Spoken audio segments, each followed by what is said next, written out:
Welcome ਜੀ। Chips fries ਬਣਾਉਣ ਦੀ recipe ਅੱਜ ਤੁਹਾਡਾ ਵੀਰ ਲੈ ਕੇ ਆਇਆ। ਮੁਕੰਮਲ ਰੈਸਪੀ 1 ਬਾय 1 ਇੱਕ ਚੀਜ਼ ਤੁਹਾਡੇ ਨਾਲ ਸ਼ੇਅਰ ਕਰਾਂਗੇ। ਅਕਸਰ ਆਪਾਂ ਬਾਜ਼ਾਰ ਵਿੱਚ ਜਾਂਦੇ ਆ ਤੇ ਬਾਜ਼ਾਰ ਵਿੱਚੋਂ ਵੀ ਲੈ ਕੇ ਫਰਾਈਜ਼ ਖਾਂਦੇ ਆ, ਲੇਕਿਨ ਉਹਨਾਂ ਫਰਾਈਜ਼ ਦੇ ਵਿੱਚ ਆਇਲ ਦੀ ਮਿਕਦਾਰ ਬਹੁਤ ਜ਼ਿਆਦਾ ਹੁੰਦੀ ਆ, ਜਿਹਦੀ ਵਜ੍ਹਾ ਤੋਂ ਸਾਨੂੰ ਛਾਤੀ ਦੇ ਇਨਫੈਕਸ਼ਨ ਹੁੰਦੇ ਆ। ਲੇਕਿਨ ਅੱਜ ਜਿਹੜੀ ਰੈਸਪੀ ਤੁਹਾਡਾ ਵੀਰ ਤੁਹਾਡੇ ਨਾਲ ਸ਼ੇਅਰ ਕਰਦਾ ਪਿਆ, ਲਾਜਵਾਬ ਰੈਸਪੀ ਆ। ਇਹਦੇ ਵਿੱਚ 0% ਆਇਲ होएगा। आयल तो बगैर फ्राइज दियाँ स्टिकां होणगियां, बिल्कुल सादा सिंपल नरमो मुलायम और खस्ता, खाने लाजवाब जायका। मुकम्मल रेसिपी देखियो, 1 बाय 1 एक चीज़ समझावांगा कि किस तरह आप इनू घर च तैयार करना। तो आओ शुरू करते हैं अज दी रेसिपी। 1 किलो आलू आ जी, इन्हां दी कटिंग कर लैनी। कटिंग तो बाद इन्हां नू अच्छे तरीके नाल 2 पानी धो लेना। हुण असीं एक आंडा लवांगे, फैंट के ते आंडा शामिल कर दांगे। आंडे का मकसद ये आ कि जिन्ने भी फ्राइज ने ये थोड़े जे खस्ता खस्ता और नरम बन जाणगे। आंडा इस करके नाल इस्तेमाल करांगे। आंडे तो बाद हुण असीं लवांगे कानफ्लोर। कानफ्लोर नू आम ज़बान विच आपां निशास्ता भी कहने आ। कानफ्लोर का छिड़काव करांगे। 1 मुठ कानफ्लोर लेना ते इस तरह हल्का हल्का पतला पतला छिड़काव करांगे सारे फ्राइज के उत्ते, ताकि जिन्नियां भी फ्राइज दियां स्टिकां ने इन्हां नू अच्छे तरीके नाल कानफ्लोर लग जाए। कानफ्लोर का फायदा ये आ कि ये आयल जज़ब नहीं करता।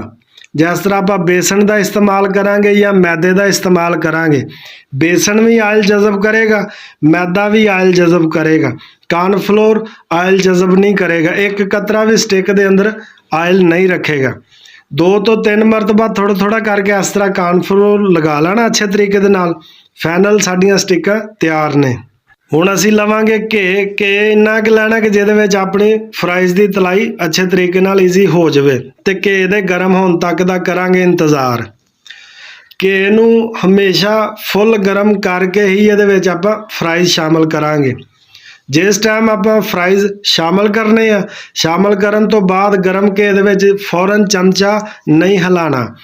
25 तो 30 सैकेंड का वक्फा दे के फिर चमचा हिलावांगे।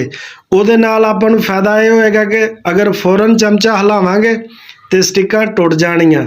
ये सारा पूर जिन्ना भी है कचरा बन जाएगा।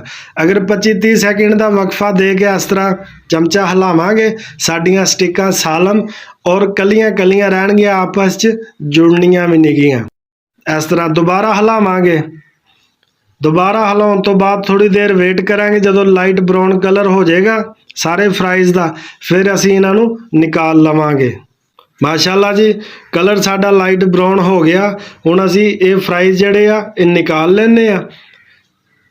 फ्राइज जिहड़े आस्ता आस्ता करके आराम नाल ही निकाल लैणे आपां। जिस टाइम ये फ्राइज आपां निकाल लैणे आ, उस तो बाद 1 मिनट का वक्फा देना ताकि साडा आयल दोबारा गर्म हो जाए। हाँ जी, वक्फा देने तो बाद जो आयल गर्म हो गया, फिर ये आप अगला पूर शामिल करांगे। 1 किलो आलूआं दे जिहड़े फ्राइज आ, इनू आप 3 तो 4 स्टैप करके ते इन्हां दी तलाई कर लवांगे। शामिल करने तो बाद उही रूटीन फिर 25-30 सैकेंड का वक्फा, उस तो बाद इनू चमचे दे नाल हिलावांगे। जिस टाइम तुसी 25-30 सैकेंड का वक्फा दे के चमचे की मदद नाल इस तरह फ्राइज नूं हिलाओगे, फ्राइज सारे कल्ले कल्ले होणगे, कोई फ्राइज आपस च नहीं जुड़ेगा। इस तरह इन्हां नूं आपां हिला लेना तो फिर थोड़ा वेट करांगे ताकि कलर चेंज हो जाए। जदों थोड़ा कलर चेंज होने लग पिया, फिर चमचे दे नाल असीं इन्हां नूं हिलावांगे। ज़्यादा चमचे नाल हिलाउणा नहीं गा। एक पीस चेक करवाने, आ देखो माशाअल्लाह, एक स्टिक चक्की मैं, आयल इनू बिल्कुल नहीं हैगा।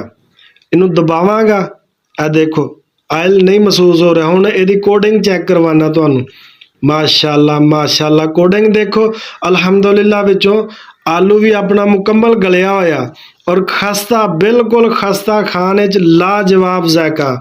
ਜਦੋਂ भी दिल करे घर च फ्राइज बनाउण नूं ते इसे तरीके दे नाल ही तुसी फ्राइज घर च बनाउणे। मुकम्मल यही तरीका फॉलो करना, इंशाअल्लाह फ्राइज बेहतरीन और लाजवाब किस्म के फ्राइज बनणगे और जायका भी इंतहा तो ज़्यादा होएगा। मुकम्मल रेसिपी नूं फॉलो ज़रूर करियो। ਜੀ ਮਾਸ਼ਾਅੱਲਾ ਸਾਡੇ ਫਾਈਨਲ ਆਲੂ ਦੇ ਚਿਪਸ ਤਿਆਰ ਨੇ ਬਣ ਕੇ ਬਿਲਕੁਲ ਰੈਡੀ ਹੈ ਇਸ ਟਾਈਮ। ਆ ਦੇਖੋ ਬਿਲਕੁਲ ਨਰਮ ਮੁਲਾਇਮ ਔਰ ਖਸਤਾ ਲਾਜਵਾਬ ਰੈਸਪੀ ਆਈ ਤੁਹਾਡੇ ਵੀਰ ਨੇ ਤੁਹਾਡੇ ਨਾਲ ਸ਼ੇਅਰ ਕੀਤੀ ਆ। ਆਪਣੇ ਵੀਰ ਦੇ ਚੈਨਲ ਨੂੰ ਸਬਸਕ੍ਰਾਈਬ ਜ਼ਰੂਰ ਕਰ ਦਿਓ ਤੇ ਸਾਡੀ ਦੁਆ ਹੈ ਕਿ ਅੱਲਾਹ ਤਾਲਾ ਹਰ ਇਨਸਾਨ ਨੂੰ ਇਸ ਤਰ੍ਹਾਂ ਦੇ ਅੱਛੇ ਖਾਣੇ ਨਸੀਬ ਫਰਮਾਵੇ। ਸਾਨੂੰ ਦਿਓ ਇਜਾਜ਼ਤ। ਅੱਲਾ ਹਾਫਿਜ਼।